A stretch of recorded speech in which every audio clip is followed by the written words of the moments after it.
Deus me deita, acontece, me levanta comigo, eu calo, comigo eu canto, eu bato um papo, eu bato um ponto, eu tomo um drink, eu fico tonto. Quer conquistar bem-estar e ficar de bem com a vida? Eu sou Roberta Berlitz e posso te ajudar. Acesse meu contato pelo QR Code e saiba mais.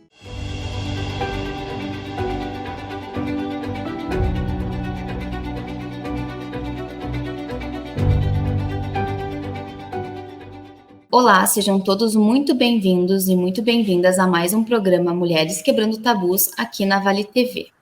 Primeiramente, eu gostaria de agradecer aos nossos apoiadores, a Majestic Drinks e a Roberta Belitz, terapeuta e psicopedagoga.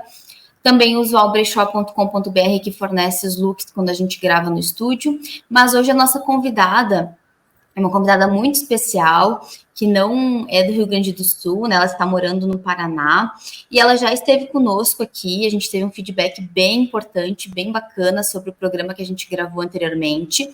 Mas no programa de hoje a gente vai estar falando sobre o Dia da Instituição do Direito e Voto da Mulher, que a gente tem como marca no dia 3 de novembro de 1930. A gente tem algumas questões acerca desse dia, de outra data, talvez vocês estejam se perguntando, mas a convidada de hoje vai estar falando sobre isso também. Queria agradecer a participação e trazer para o palco aqui a professora Ana Maria Collin. É um prazer estar aqui com você novamente. A gente sabe que o tempo do programa é curto e a gente poderia gravar muitos e muitos programas, mas a gente agradece essa tua generosidade de estar compartilhando conosco o teu conhecimento, as tuas percepções, essa tua caminhada com esses estudos relacionados ao gênero. Ana, se tu quiser novamente fazer uma breve apresentação, caso alguém não tenha assistido o outro programa, para te conhecer um pouquinho melhor. Bom, olá a todos e a todos. Jana, para mim realmente é um prazer. E é um prazer pelo motivo que eu sou uma historiadora, sou gaúcha, tá? Sou gaúcha, estou morando agora 1 ano e meio aqui, atrás dos netinhos, que são pequenos, mas voltarei para o Rio Grande do Sul, sou gaúcha. Moro lá em Porto Alegre durante muitos anos.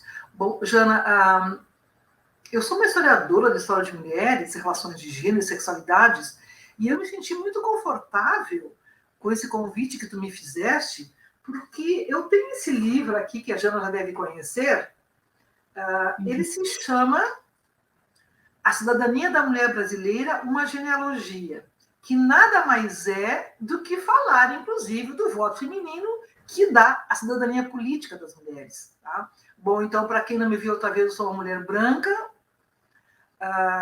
cabelos muito lisos, uso óculos, estou vestindo um vestido preto em motivos um pouco orientais, assim, estampas orientais. Bom, é isso. E eu vou começar a falar, portanto, que o nosso tempo realmente é curto. Tá bom assim, Jana? Tá ótimo. O tempo é curto, mas eu tenho muita coisa para falar. Bom, eu vou aqui defender a data do dia 3 de novembro, vou explicar por quê. E até eu fiz umas anotações, o roteirinho, para não me perder, para não me delongar demais. No dia 8 de janeiro de 2015, a presidenta Dilma Rousseff, pela Lei 13.086, instituiu o dia 24 de fevereiro como o dia da conquista do voto feminino. Esse dia nada mais é do que o aniversário, a promulgação do voto feminino no Código Eleitoral de 32. Tá? Então, essa data ela tem um porquê de ser o dia do voto feminino. Eu não sei se isso muda muita coisa, 3 de novembro, debatem algumas, né? Eu estou aqui defendendo a lei, vamos dizer assim, mais oficial, porque há uma lei federal que domina esse dia como voto feminino. A mesma coisa com o dia 8 de março, o Dia das Mulheres, é uma data internacional, inclusive, né? A comemoração ou a não comemoração desse dia tem a ver com uma data norte-americana, poderíamos ser qualquer outro dia, tá? Mas é um dia para nós falarmos sobre essa questão. Então, eu vou começar falando o seguinte, que o primeiro país do mundo a dar o voto feminino foi a Nova Zelândia, em 1895. E, surpreendentemente, o país que foi o primeiro país a discutir a questão da soberania feminina, o país da Olympe de Gouges, que foi a França, foi o último país a dar o voto à mulher, o último país do Ocidente, 1945. As historiadoras francesas, as feministas francesas, elas fazem argumento por que de ser tão tardio o voto feminino na França. E eu vou agora fazer antes de começarmos aqui do Brasil, aqui dentro do Brasil, eu vou começar a falar um pouco de fora. Eu estava pesquisando lá em Coimbra, Portugal, sobre a cidadania feminina, para um trabalho, que nem sei esse trabalho que saiu do livro, e eu procurava nas atas das Cortes Gerais em 1822, quando Portugal chamou os seus deputados, os deputados das suas colônias, enfim, para fazer uma nova Constituição. E eu procurava nessas atas, elas estão disponíveis lá à pesquisa, pelo menos para mim foi disponível, eu procurava lá para saber quais foram os embates nessa época dos deputados brasileiros e portugueses. Os portugueses foram muito cruéis com os brasileiros, que já estavam se movimentando aqui pela independência do Brasil, então a maçonaria esteve envolvida também, e eles queriam colocar na coleira esses macaquitos de novo, diziam eles. Eu procuro essas coisas. Quando vou me deparar, portanto, nas atas das Cortes Gerais de 1822, uma proposta de voto feminino, 1822. Um deputado chamado Domingos Borges de Barros propunha um voto restrito, sim, que era uma viúva de 5 filhos, num discurso belíssimo sobre a importância da mulher, da mãe, e ele dizia: se essa mãe pode sustentar 5 filhos, por que não pode votar? E é assim que tu começa com um voto restrito e vai alargando. E eu fiquei encantada com essa proposta nesse período, e também com o discurso desse deputado, e fui correr atrás desse homem, já porque em Portugal nós temos os mesmos nomes do que aqui, os mesmos sobrenomes do que aqui, não é? Em Costa, Silva, etc, etc, etc. Muito, muito, muito. Como foi a minha surpresa que eu descobri que Domingos Borges de Barros é um brasileiro, um deputado baiano, e veja bem, ele foi pai da Condessa de Barral. Para quem assiste novelas ou lê sobre essa história do Brasil, foi aquela mulher inteligente e tal, que teria sido a grande paixão de Dom Pedro II. Eu realmente fiquei muito surpresa, porque trabalhando há mais de 20 anos com as mulheres aqui no Brasil, eu nunca havia ouvido falar sobre esse homem. E descubro também que em Portugal se fala sobre ele, sim, não se diz que é brasileiro, não dizem que é brasileiro, dizem que é um deputado constituinte e tal, e fazem críticas, inclusive, porque seria um voto restrito. Então, eu falo sobre isso por quê? Porque aí é que eu quero chegar, na questão, inclusive, do patriarcado, né, que não deixa, alguns lugares são fechados às mulheres. Ele fala esse discurso e um deputado liberal português vai à tribuna e diz em latim: segundo São Paulo, em público as mulheres calam-se. E não foi nem colocada em votação a proposta de Domingos Borges de Barros. Eu dou essa introdução, esse preâmbulo aqui com essa questão, porque ela vai embasar todas as minhas questões.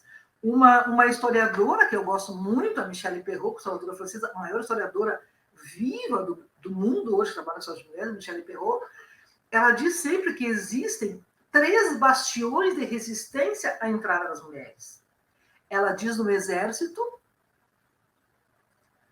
na igreja, que a mulher pode gastar os joelhos, tudo, mas não tem a palavra do poder, e na política. E eu concordo, no exército a gente não sabe muito bem, porque não é um campo que me interessa trabalhar, mas na religião e na política, sim. Bom, agora voltando então a 32, ao Código Eleitoral Brasileiro, que institui o voto feminino, E aqui é bom a gente ter essas coisas muito claras.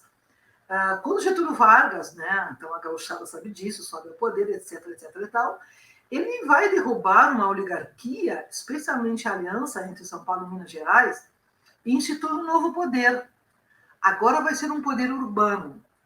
E nós também podemos lembrar que até 30 existia o voto era aberto, não era secreto, e existia o tal do voto do cabresto, que os homens votavam segundo os mais poderosos. Quando Getúlio Vargas, portanto, sobe ao poder em 30, era necessário fazer uma nova Constituição, aquela que vai ser outorgada em 1934.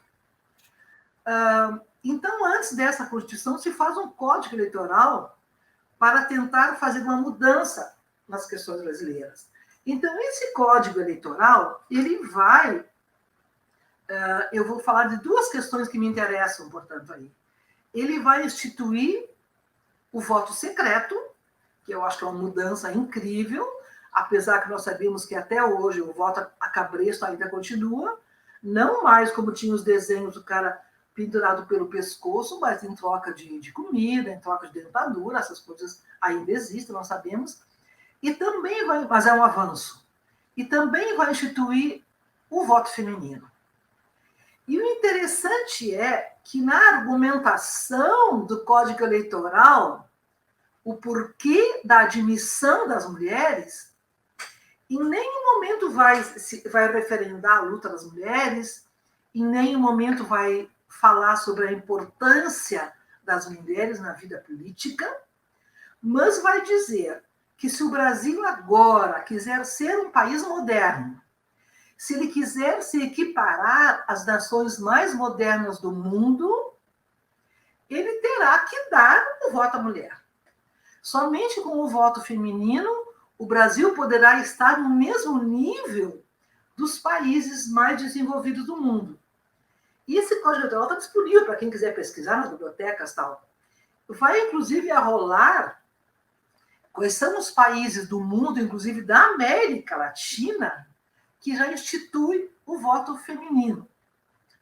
Bom, ainda hoje, especialmente no Rio Grande do Sul, já que Getúlio era gaúcho, a cada ano da morte do Getúlio, acho que é agosto, quando se pergunta qual foi a importância do Getúlio Vargas, eles não vão dizer assim do voto secreto, mas vão falar de duas questões.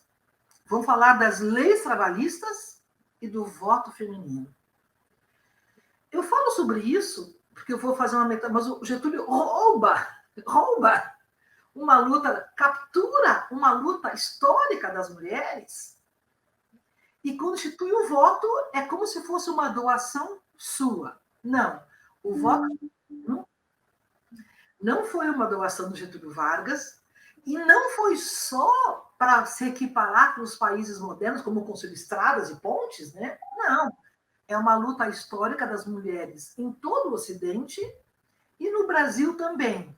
Por isso eu lembro aqui, portanto, que no dia 25 de outubro de 27, lá em Lages, no Rio Grande do Norte, nós elegemos a primeira mulher prefeita, que é a Alzira Soriano. Quando instituído o voto, de fato, em 34, 10 estados brasileiros já permitiam que a mulher pudesse votar. A Alzira Soriano vai ser, tudo bem que ela é filha de um chefe político regional, pernambucano e tal, mas ela vai ser, com 60% dos votos, ela vai ser a primeira mulher eleita prefeita do Brasil. Então, eu quero falar que talvez o nome de duas mulheres, elas são diferentes. Eu quero falar de um grande nome, a Leolinda Daltro, que era uma baiana, que vai realmente lutar pelo voto feminino e tal, de uma maneira mais popular. E a Berta Lutz, que nós todos conhecemos, que também é outra lutadora, mas um voto mais elitista. É claro que todos nós conhecemos muito mais a Berta Lutz pela sua origem de elite intelectual e financeira do que a Leolinda Dalton. Agora eu quero falar sobre outra questão. Em 1934, quando institui o voto feminino, as inovações, é muito interessante de ver isso, as inovações dessa Constituição, no preâmbulo, Deus, no preâmbulo, o voto feminino e o voto secreto. Esse voto feminino, que no fundo institui a cidadania política, no caso brasileiro é tremendamente paradoxal. Olhem só o que eu vou dizer para vocês. É muito incrível, assim como eu disse que quando o ex-presidente lá, Bolsonaro, dedica seu voto ao impeachment da Dilma, que é a primeira presidenta do Brasil, ao seu ex-torturador, não é nesse contexto, mas eu quero falar pelas caras de paisagem ao redor, que ninguém se surpreende, ninguém fica surpreso, ninguém fica indignado, pelo menos naquela paisagem que nós enxergamos na eleição do impeachment, na votação do impeachment. O Brasil, em 1917, vai instituir o seu Código Civil, que é um código que norteia, que dirige a vida privada de homens e de mulheres. É um código napoleônico, de inspiração napoleônica, tremendamente misógino, tremendamente patriarcal, e ele vai ser uma inspiração para muitos países do mundo. Nós, até 17, até esse Código Civil, nós éramos regidos pelas ordenações filipinas portuguesas. E é interessante porque essas ordenações filipinas, que regiam também o Brasil, feitas lá em Portugal, diziam que os criminosos, os malfeitores da época, eles teriam como castigo ou ir degredados para São Tomé e Príncipe, ou virem degredados para o Brasil. Nós aqui tranquilamente nos dirigimos por essas leis, sendo que o castigo dos malfeitores era vir para o Brasil. Bom, só que Portugal, em 1878, não vou precisar agora aqui a data, não lembrei disso, ele faz o seu Código Civil. E nós vamos, somente nós no mundo, portanto, até 17, com as ordenações filipinas. Esse Código Civil 17 causou um mal profundo às mulheres. Um mal profundo às mulheres. Porque, como dizia patriarcal e misógino, ele vai instaurar no seu código a incapacidade relativa da mulher casada. A mulher casada era comparada aos índios que não tinham silvícolas, que não tinham poder nenhum, aos loucos, às crianças, etc. e tal. O interessante e é tão incrível isso, que essa incapacidade ela era sobre a mulher casada. E o mais incrível ainda, as mulheres, quando casadas, não tinham praticamente direito a nada. Quem decidia e quem permitia o que podiam e o que não podiam fazer eram os seus maridos. Se a mulher se desquitava, que era possível na época, se a mulher ficava viúva ou se era solteira, ela era capaz. Então, eu, Ana Maria, casada, eu era incapaz, relativamente incapaz a tudo. Se eu me desquitava, se eu voltava a ser capaz. Se eu enviuvava, eu era capaz. A gaiola era contra as mulheres casadas.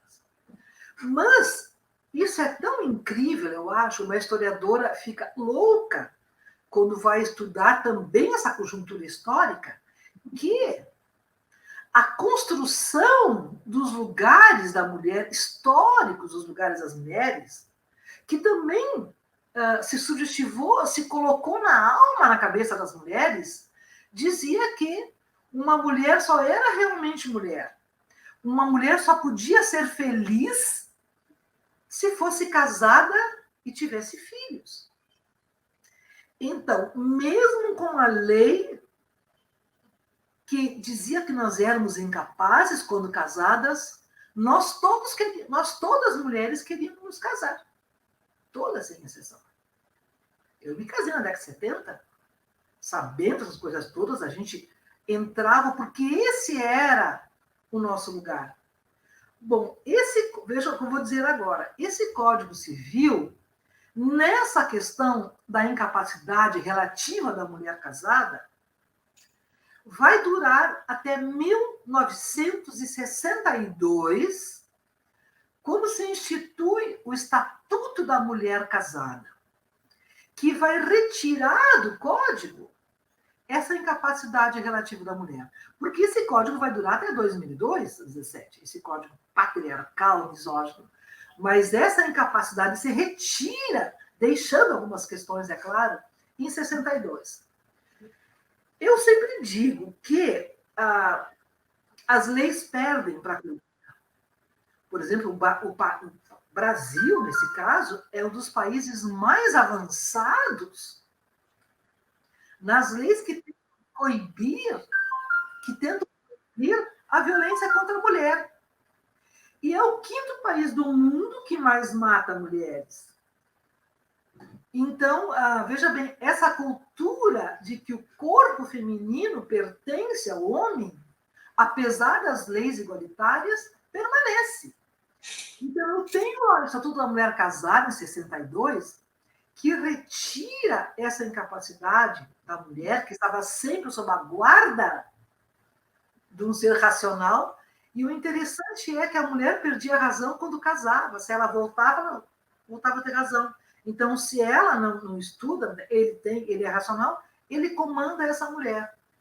Agora, quero que vocês me acompanhem nessa linha histórica. Em 32, nós temos o Código Eleitoral. Em 34, nós temos a Constituição, que vai dizer que todos são iguais perante a lei, independente de sexo, e raça. Mas esse voto feminino que se estabelece em 34, ele vai conviver até 62 com o Código Civil, que retira toda a capacidade da mulher. Bom, a Constituição estava acima do Código Civil, mas o que delimitava, de fato, as relações privadas entre homens e mulheres era o Código Civil. E eram nessas relações que foram construídas as mulheres e os homens. Então, vejam bem, para nós entendermos hoje o quanto que as mulheres ainda sofrem na política brasileira.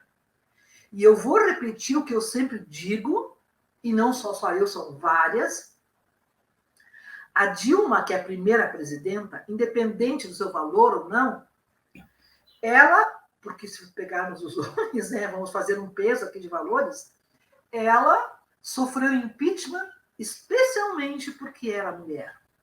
E não só porque era mulher, porque era uma mulher solo, porque não tinha ao lado um homem para lidar com postura. Isso nem para mim, uma certeza absoluta. Bom, então, quando se institui, quando se começa a se debater no Brasil sobre o voto feminino, especialmente pós-32, eu fiz uma pesquisa nos jornais gaúchos sobre o debate que se estabelece na imprensa gaúcha, em especial, sobre o voto feminino. Escolhi alguns jornais, jornais de Porto Alegre, jornais de Rio Grande, Pelotas, e também de Juí, Correio Serrano, que era um jornal na época muito importante, porque uma cidade de colonização europeia e tal. E eu acho que talvez uma manchete que mais me surpreendeu, que está também nesse livro aqui, se chama O Voto da Costela. A costelinha de Adão. Não sei se vocês percebem a relação entre o voto da costela com esse poder masculino na vida política, Afinal das contas, nessa metanarrativa, nessa narrativa bíblica, a mulher foi feita de uma costela de Adão. Então, essa costelinha, como os jornais falam, agora quer votar, mas mais do que isso, toda a mídia, todos os jornais que eu pesquisei, todos vão apitar na mesma tecla sobre o voto feminino. Vai acabar a família. É muito incrível, eu sempre fico arrepiada quando eu escuto falar em moral em família em relação às mulheres. Tudo é para vir contra a mesma coisa sobre... é um outro tema, nós falarmos aqui um dia sobre a descriminalização do aborto. Quando morrem milhares de mulheres, que deixam milhares de crianças órfãs, e eu não posso por causa da família, eu não posso por causa da moral. Então, os discursos todos sobre a questão da concessão, veja bem, concessão aqui muito getulista, o voto feminino passa pela questão da família que será desestruturada. Portanto, é essa proposta de voto balançando o patriarcado, que o patriarcado nada mais que é do que o poder de uns sobre outras, ou de uns sobre outros também. Especialmente o poder de um sobre o corpo das outras. Então, o pavor que foi essa proposta, a nível brasileiro, e eu falo aqui a nível gaúcho, já que somos gaúchos, pelo menos a Jana e eu somos gaúchos aqui, né, Jana? O quanto que essa proposta de voto vai balançar essa relação. E agora, mais uma questão surpreendentemente.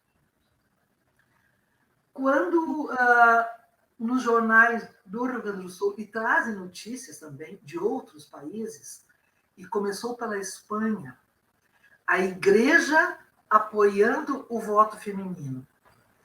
No Brasil também, a igreja estaria apoiando o voto feminino, porque estava em pauta já, nesta época, uma proposta de divórcio. E como as mulheres sempre esquentaram os bancos das igrejas, que o seu confessor sempre foi o padre, o pároco, eles teriam como influenciar essas mulheres contra o divórcio. Porque se elas pudessem votar e houvesse um plebiscito sobre o divórcio, elas possivelmente votariam não. Então, essas questões todas é que vão embalar a discussão sobre o voto feminino. Quando sai a discussão, quando o voto é aprovado, os jornalistas ainda não sossegam. Eles dizem, mulheres, por favor, recusem essa perfídia. Não queiram votar. Vocês vão entrar no lamaçal da política, na lama da política. Deixem essas coisas para os homens. Bom, eu faço esse tratado todo aqui para chegar no Brasil de hoje. Para dizer o quanto ainda que as mulheres estão ainda confinadas no mundo privado. Nós tivemos agora a prova do Enem, eu simplesmente fiquei encantada com a prova do Enem. Eu fiquei encantada com a redação do Enem. Há poucos dias, uma orientanda minha de mestrado, lá no FGD, ela partiu do filme Que Horas Ela Volta e fez um trabalho belíssimo sobre o trabalho doméstico no Brasil, que é um trabalho mal remunerado, às vezes não remunerado, cujos personagens são todas mulheres, e nesse caso, mulheres pretas e pardas. E daí, então, quando sai essa prova do Enem, com questões também outras maravilhosas, eu vejo a ala de direita, a ala conservadora do Brasil, se colocando contra a prova do Enem. E isso me remonta à prova do Enem de 2015, quando o tema da redação foi sobre a violência contra a mulher. E essa mesma bancada conservadora, outros nomes, sim, vai chamar essa temática comunista, de temática vermelha. Como se as mulheres não sofressem violência do barraco ao castelo. Como se o feminicídio não atravessasse todas as classes, cores e idades. Então, quando eu olhei li sobre a temática do Enem, nós nos reportamos sempre a essa divisão entre o mundo público e o mundo privado, e a política faz parte desse mundo público. É ali que nós vamos decidir as questões todas importantes para o nosso país. E é ali que as mulheres ainda não podem decidir. Eu assisti a uma entrevista com a presidente, a relatora da CPI do 6 de janeiro, uma menina pernambucana, que ela foi o tempo inteirinho defenestrada nessa CPI pelos homens. Uma menina que é jornalista, inteligente, mas era mulher. Então, quando assistimos todo o debate que nós passamos hoje ainda em 2023, o que as mulheres passam, quem ousa atravessar esse muro para o mundo público? Então, por isso, Jana, eu quero encerrar aqui e dizer, Jana, da importância que é o debate ainda sobre o voto feminino. A importância que é, inclusive, de nós debatermos sobre as controvérsias desse voto feminino. De nós debatermos, inclusive, o papel da mídia, na época da imprensa, sobre o voto feminino, tentando recolocar as mulheres no seu lugar, que é o lar. Se elas, diziam eles, se elas atravessam esse muro, não só vai acabar com a família, mas vai acabar com o país. Porque se acabam as famílias, acaba o país. E o interessante é que essa mulher, que não tinha valor nenhum, agora carrega o país às suas costas, porque quer votar. A mulher vai votar, não acabam as famílias, não acaba o país, mas, infelizmente, nós enxergamos ainda hoje muitas mulheres utilizando ainda o voto secreto, ou o voto de cabresto, votando naquilo que o marido diz, votando naqueles que o marido acha importantes. Então, nós precisamos falar tudo sobre história de mulheres. Eu, como especialista nessa área, nós podíamos elencar aqui não sei quantas temáticas, Jana, sobre a mulher, e todas dariam um belo debate, né? O quanto precisamos ainda adentrar nesse buraco negro que é a história da mulher, porque a história nunca deu conta dessa temática, tá? Então, eu me sinto muito feliz de estar aqui. Eu só vou dizer o seguinte, eu sou uma pesquisadora, sou uma intelectual, e escrevo bastante, mas eu também exerço meu poder de militância, que é participar desses debates aqui, porque nós só estudarmos e pesquisarmos e colocarmos na gaveta nos estudos, acho que não adianta muita coisa. Mas nós vamos devolver para a sociedade aquilo que estudamos. Então, quando eu puxo o Domingos Borges de Barro, lá em 1822, por que nós, brasileiras e brasileiros, não sabíamos desse homem? Porque em nenhum momento se falou aqui no Brasil uma coisa tão importante, uma primeira proposta de voto no Ocidente foi de um brasileiro. Simplesmente não se fala sobre isso. E baiano, né? E baiano. Tu sabes que numa novela que passou sobre nem lembro o nome, mas sobre a família real portuguesa, daí aparecia sempre a Condessa de Barral, né, que ela foi a preceptora dos príncipes e tal. E ali, num certo momento, eu comecei a acompanhar. A Condessa de Barral era bárbara, né, inteligentíssima, né? Num certo momento, aparece ela como filho de um baiano que era senhor de terras na Bahia, tal. Em nenhum momento falou que ele foi um constituinte em 22, depois ele voltou ao Brasil e foi ser ministro do Dom Pedro. Em nenhum momento falou que esse cara, lá em Portugal, surpreendeu a todos numa proposta de voto feminino. Uhum. Ana, a gente te agradece muito a tua contribuição e esse teu propósito de militar juntamente, né, devolver para a sociedade, é muito importante isso, eu sei porque eu sou da academia também, né, e acho que deixar um recado final, assim, que eu tenho percebido alguns movimentos, principalmente na cidade que a gente atua, de Novo Hamburgo, de uma, como é que eu posso dizer, assim, de alguns partidos conservadores,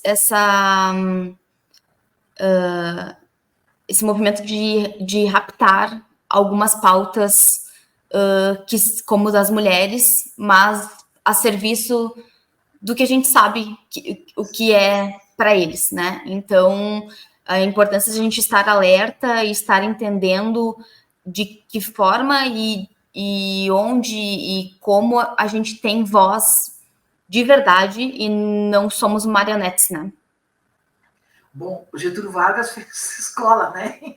Quando ele corta o voto feminino, e tu vê tantos anos depois, tu discute, não, ele que deu o voto às mulheres, ele fez o voto feminino. Bom, nós somos 51%, né, da população. Se as mulheres realmente tivessem, soubessem quem são elas, do poder que elas têm, nós poderíamos mudar muitas coisas, né? Mas ainda continua, nós continuamos por, e aí eu não vou falar agora, mas que eu trabalho com um autor chamado Michel Foucault, que para mim, os seus principais conceitos para mulheres são as relações de poder e saber que constituem e a subjetivação das mulheres. Que discursos, que práticas são essas que se instalam na cabeça das mulheres e fazem com que ela não consiga mais pensar autonomamente. Ela pensa como alguém que pensou sobre ela. Eu tenho um minutinho ainda, Jana? Na verdade, já passou. Não, senão eu só ia falar uma coisa do tu intelectual, sabes? Muitas pessoas que escutam sabem que um sociólogo chamado Pierre Bourdieu, né, que morreu há pouco, eu não vou dizer aonde, mas ele vai dizer num momento, num texto, que é impossível existir história das mulheres, porque as mulheres ainda se pensam como aquele que as designou, aquele que as nomeou. É preciso descolonizar o feminino. Então, quando eu falo de militância, é descolonizar, é dizer, não, mulheres, vocês são maravilhosas, vocês são inteligentes, mas vocês estão na academia, meu Deus, estão nos lugares máximos, ainda em alguns lugares vedados, mas enfim, estão lá. Nós somos mais a metade. Então tá, Ana, muito obrigada pelas suas contribuições, a gente agradece a sua audiência e pede para que você envie esse vídeo, então, para outras pessoas, para a gente poder, então, estar levando mais conhecimento, mais informação, empoderando através do conhecimento. Até o próximo programa. Obrigada, Jana. Quer dizer que eu te admiro por essa tua empreitada. Muito obrigada.